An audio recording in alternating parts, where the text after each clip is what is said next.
Assalamu alaikum, and welcome to Mizan Sunday. Bismillahirrahmanirrahim. Welcome to our Sunday Taleem service, which occurs every fourth Sunday of the month, where sisters from the masjidwdm community lead the Taleem, focused on teaching from the Quran and Sunnah from a female perspective, not directed at a female audience, or all-female audience.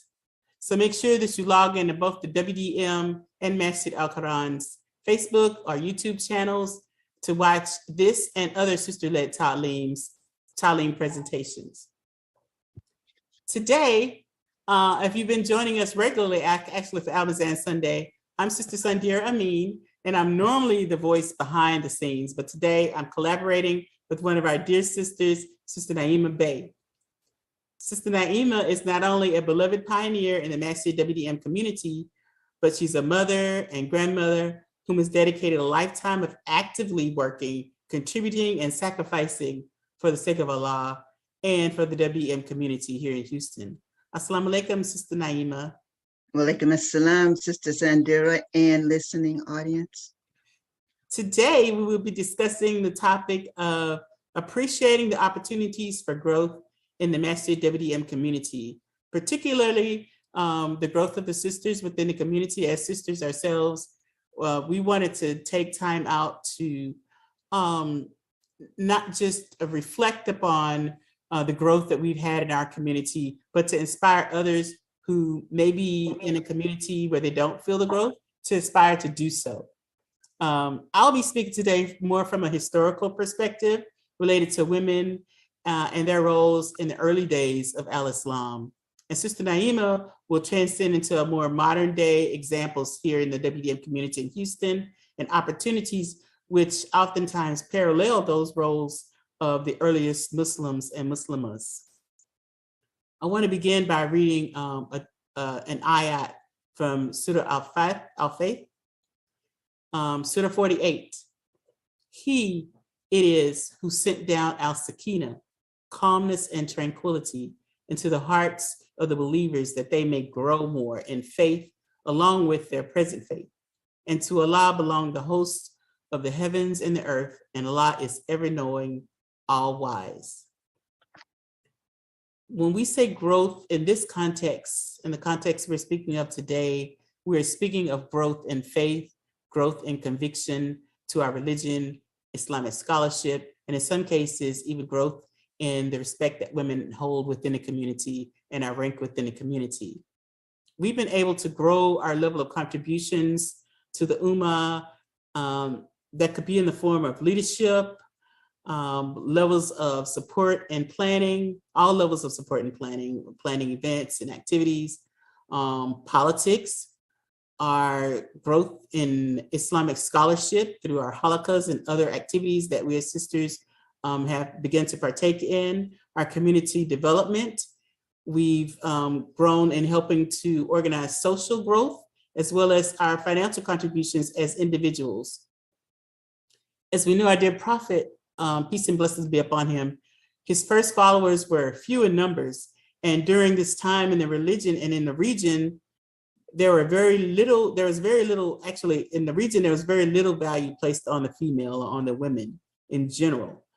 But our prophet knew that he could not establish this way of life without the full inclusion of the female, without raising up her status, without raising up the status of the women in the hearts of the believers in all aspects of life. We know the stories of Khadijah, the wife of the prophet, and the first believer of Al-Islam, and even the story of Samaya, the first martyr of Islam, not the first female martyr, but the first martyr of Al-Islam. They're also fondly called the mothers of the believers, the Ummahat al-Mu'minin. Also, we know of those of us whom have, for those of us who've embarked upon the Hajj journey, the significance of sisters on our journey, such as Sister Hagar. And when we participate in the Hajj journey, you participate in a ritual. One of the toughest rituals to me was the Sa'i, and which requires you to walk in Hagar's footsteps between the mounts of Safa and Marwa.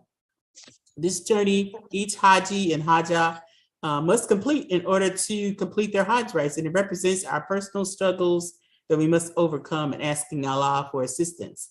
This was a great honor for a woman or a female to be included in the Hajj rites, where she is up there with prophets such as Ibrahim. My personal story from Hajj is that this was one of the tougher parts of the rituals for me, as we were completing our Umrah at about 2 or 3 o'clock in the morning. We had been flying for about 24 hours before that. And at 11 p.m., we started our Umrah rites, and it was about 2:30 in the morning, and I was extremely exhausted. But what got me through was visually imagining Hagar as she ran between the two mounts, pleading with Allah to help her find water for her infant son. And as a mother, I couldn't help but be compelled to feel compassion, and it actually pushed me through to complete that rite without having to come back. We were offered the opportunity to come back the next day to complete if we couldn't, but just visually visualizing her struggle and her being able to complete it helped propel me through that. But surely each of these women that I just mentioned who strived in the way of Allah, as we still strive today, we can relate to their struggles as women. But today, I want to talk about 3 in particular during the early years of the establishment of Al-Islam. And these are based mostly on stories from the Hadith. And they were involved in community building, working on behalf of the direction of their dear Prophet himself. The first sister I wanted to focus on was Salama, the wife of the Prophet. She's a known narrator of Hadith, many Hadith, and is credited with helping to prevent war with the Quraysh in Mecca after they refused to let the Muslims enter Mecca to perform Umrah. The result of this time in history was actually a pact that was signed between the two groups, the pact of Al-Hudaybiyah, and Sister Salama was very instrumental in helping get the Muslims to agree and go along with the conditions of the pact. She was astutely wise and connected to her people, and she understood their political and emotional motivations enough that when the Prophet came to her with his concerns about the believers not following his instructions to sacrifice their animals and shave their heads even after the Quraysh had denied their entry into the city, she advised the Prophet that if he did it first, if he was to shave his head and to sacrifice his animal first, that they would follow him. These were the types of believers that went on this journey with the Prophet. And Surah 48, which I mentioned earlier, mentions, which it was actually revealed shortly after this incident occurred with the Muslims and them shaving their heads and slaughtering their animals, as the Prophet had asked. Another example of sisters in the early days in their dedication to the faith is Al-Shifa bint Abdullah and Samra bint Nuhayat, which both were assigned by Umar ibn al-Khattab as superintendents of the markets, or the souks, in Medina and Mecca, respectively. This marks a time where the souks were the center of business activity, not just places to shop and go to buy goods and exchange things, but it was actually a center of all business in the region. So the impact of having women control such activities was very important. It showed that they were not just relegated to the home life and caring for children. They were given these powerful positions in a time where the women still weren't quite thought of as equals to the male counterparts. Several hadith also document the bravery of women of the time fighting side by side with the men for the cause of Allah on the battlefield. If you read the hadith, you'll see several stories of Muslim women who fought side by side, and there were many that were personal protectors of the Prophet himself, who laid down their lives or were heavily injured trying to protect the Prophet. And although it was not an obligation for women to do that at that time, most felt compelled that were there to protect the Prophet as well as the religion with their lives. So we talked about those 3 stories just as sort of a background or just laying the basis for women in the history of al-Islam and the dedication that they had towards ensuring that the religion continued to propagate. Hadith states that during that time, women were integral parts of Islamic society, or integral to the Islamic society, alongside the men in all aspects of the social life. And Sahih Bukhari states that the greeting for one another, the male and female, there's specific hadith stating specifically how that was done at the time. But men and women freely gave each other the greeting on the street. In business opportunities, they would greet each other. And women also attended the general meetings that were held in the Prophet's Mosque alongside the men to discuss politics and community life. For me, the one thread that is consistent with these narrations, as well as into the current times, is that women have consistently and selfishly given of themselves for growth and the betterment of our religion. So now Sister Naimah is going to give us a more contemporary look at current day opportunities where women have in our local Muslim community given and supported our community. Sister Naimah. أعوذ بالله من الشيطان الرجيم بسم الله الرحمن الرحيم. Assalamu alaikum. I am very excited to be here and speaking with you today. I have a long-time love for this community. I pray for you often. I pray for you as community members. I pray for you as individuals. And I ask Allah to accept that prayer and make us all successful in all the good that we inspire to do. So this community has been part of all of my entire adult life. When I became interested in seeking a personal relationship with my Creator, I went on a journey. I went on a hunt. I visited every kind of church there is that I could think of. And then one day I was invited to the mosque. I didn't go that day. My brother was selling papers on the campus as a teacher at the time. And I came. And most of what I got, I believed, and it was okay. The differences being that in the very first teachings that I received, it was very regimented. The highlight was always on physical growth, your personal environment, a very strong emphasis on community, but the sisters were relegated to sisters issues, okay? While the brothers took care of everything else that was important in the community. And it was kind of hard. Examples. Well, okay. Just one right now.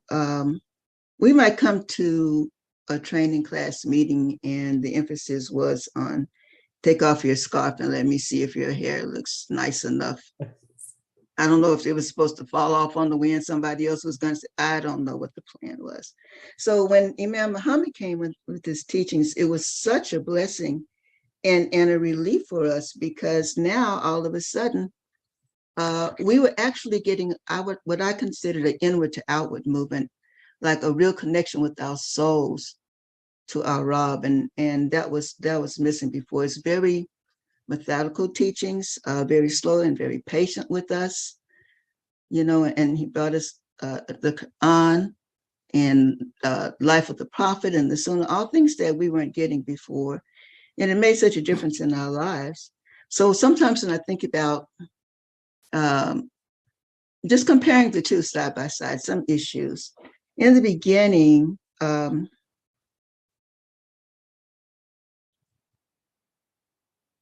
there was prayer, but we were almost in like a church-like setting all the time, and we turned to a direction, something, but that was not none of the issues of prayer as we know it now. We weren't exposed to that for many, many, many years. And then if we got together for lessons where we might learn how to can vegetables, where now we get together and study in our sisters' halakha groups, you know, and ours is so wonderful. It's been going on for many years, and we talk about the names of Allah and how to incorporate that into your life. And notable Muslim women in ayats from Quran that we study. It's so different, where before we were taught to put our Qurans on the top shelf. Right. Ayat shelf. Right. I don't know what happened to it up there. I got dusty, I don't know, but that's where you kept it. And now, alhamdulillah, we're learning to read Quran. Alhamdulillah. And also analyze and look at the grammar of Quran.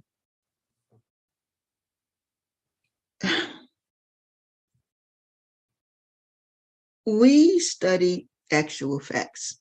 Right. We were told they were actual facts. We didn't question if they were actual facts. Still don't know if they were actual facts, but we studied actual facts.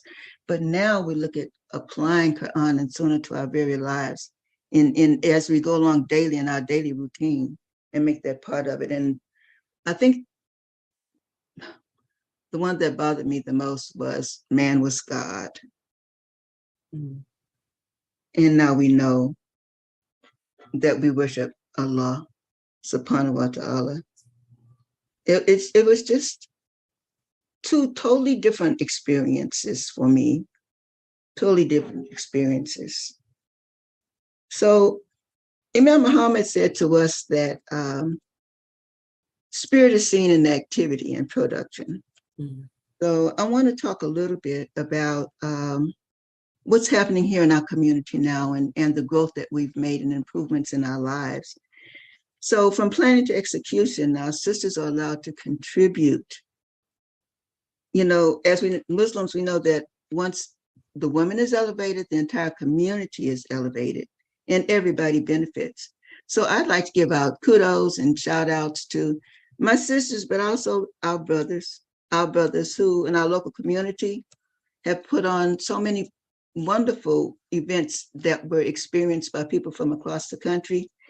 And sisters were right in there working with the planning, the logistics, the IT team, the social media, financial contributions, all towards rebuilding our masjid. We had food services, childcare.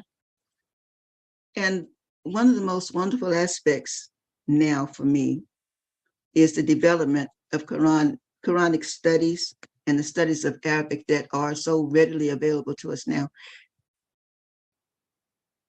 And I know if you're not familiar with it or really comfortable with it, it'll take some time, but make that a prayer to Allah, that He opens that door, because He is the one that opens the doors.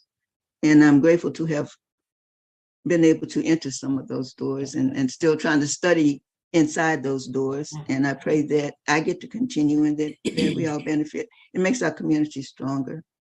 Alhamdulillah.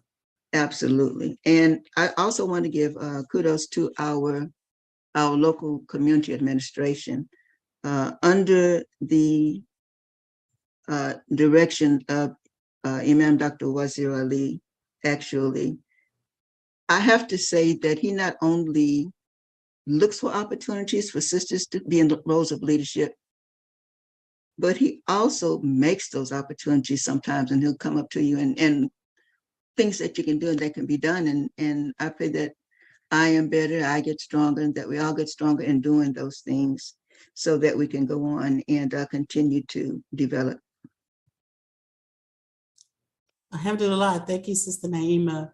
A space has been made. That is true. Alhamdulillah. I'm so grateful for those opportunities. But we've had so many other community-wide activities as those, but what should happen now? What's the action to take from this? Sister Naimah and I have been talking about previous contributions as well as more current day contributions of women and opportunities that have been given to sisters and women in the community. But we should be giving something of yourself. We should think about giving something of yourself when you're thinking about what action can I take from this, Taleem? What can I get from this? What are these sisters saying for me? We're saying, give something of yourself to your community. Look for opportunities where your skills and experience can be utilized. If you have skills and a passion to give back, do it. Create it, recruit a team of like-minded individuals, present it to your masjid administration for approval, execute it. that's what we're looking for. That's what your community needs from you. Here in Houston, we've had our own, we've been on an upward journey as it comes to community development. And we have some examples of some programs that we've done here that without the members of the community, sisters and brothers, we would not have been able to implement those.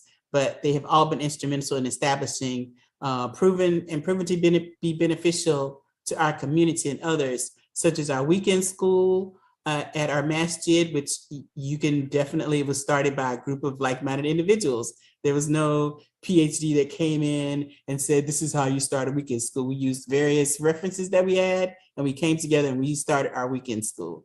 Our youth activities, where it was born from the weekend school. We had an annual retreat lock-in for our youth, career day activities, and a lot of other youth events based on the needs of the age of the children that we had in our community at the time.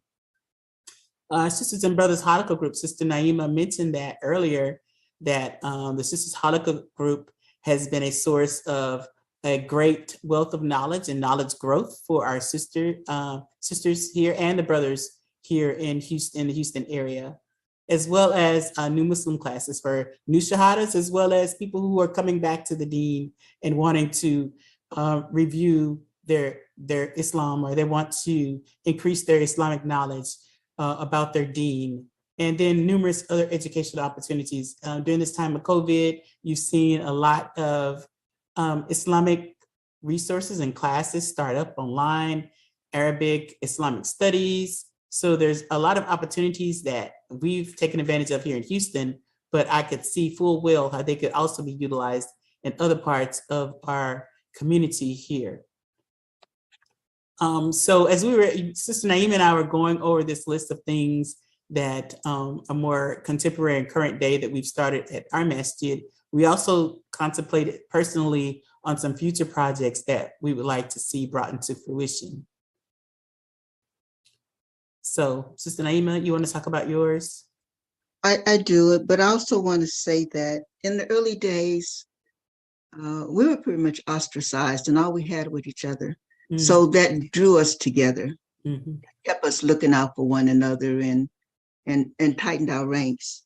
Right. And now it's, very few people had any money. If we had 3 cars in the parking lot on any given day of service, it's like, wow, look at that. There's a car out there.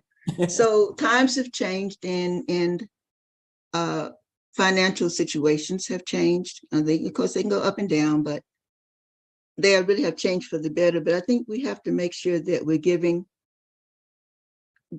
more attention than we're giving to our jobs and giving to our other studies that have nothing to do with saving our souls and making a community for ourselves and those coming behind us. Hey. That Allah has blessed, and Allah has blessed us tremendously with those that are coming behind. It warms my heart to know that. But my interest is, I pray that within my lifetime, that we can reestablish our full-time school for our children. Yes. Absolutely. I always say I was grateful not to be coming up in the times as they are now. They have been for maybe the last 20 years. There's so much negative influence, and now with social media, it's everywhere. There was a time when I would wonder how my children knew the songs on the radio, because we didn't listen to the radio, and because we listened to Brother Wilmore Siddiqui, and I don't know what, but they would know all the words. So even then that the influence was there, but it's in everything they do and everything that surrounds them now.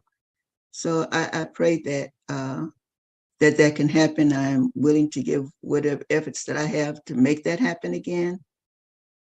And just someone listening that has that capability to help us, pull that together and help us with our team that we currently have, in helping to enrich that progress. Absolutely. And what about you, Sister Sandira? What's on your mind? Well, for me, it sort of goes in line with what you're talking about, full-time school. As a second-generation Muslim, I have a desire to see an outreach program to encourage our second and third generation Muslims who are sort of floating around out there who aren't attending a masjid, who aren't attending anywhere that has a spiritual base, to return to the masjid, and not in a threatening way, not in a way that they would feel uncomfortable, but in a very natural way, to help reach out to those individuals, to help them understand the need that their souls have to be reconnected with Allah, as well as by now they probably have children, teenagers, maybe even grandchildren that need that spiritual direction, and returning to the masjid will help them understand and get some guidance as it pertains to how to go about doing that. I think a lot of people stay with the masjid because first they're sort of, I don't know, I'm gonna be ostracized or I'll be chastised for staying away, but we want to just come home and bring them back to the masjid because they'll find that that's not the case. And they have a lot of benefit for themselves, their family, their children. Their children can start attending the full-time school or the weekend school for us. So we really appreciate the time that the believers have spent with us today. But our question to the believers is, so what areas of interest do you have that you don't see currently in your community, or that you see and you want to see, and that you are ready to go to work for it? Let's go to work. Just go to work. And I think, Sister Naimah, we're at the end of our Taleem, but I wanted to thank you for joining us. And I also wanted to thank our listening audience for joining us today for our Mizan Sunday, which happens every fourth Sunday of the month. If you were encouraged in any way by something that we said, it was from Allah. If we misspoke on any subject, it is due to our own deficiencies. Sister Naimah is going to close us out with a dua. Can you hear me? Yes. Okay. Oh Allah, do not allow us to let any opportunity for growth of ourselves, our community, to pass us by. Please strengthen our resolve and put forth for us our maximum effort. We ask your guidance and your mercy and your direction. Amin. Amin. Assalamu alaikum. Thank you so Walaikum much for assalam. joining us.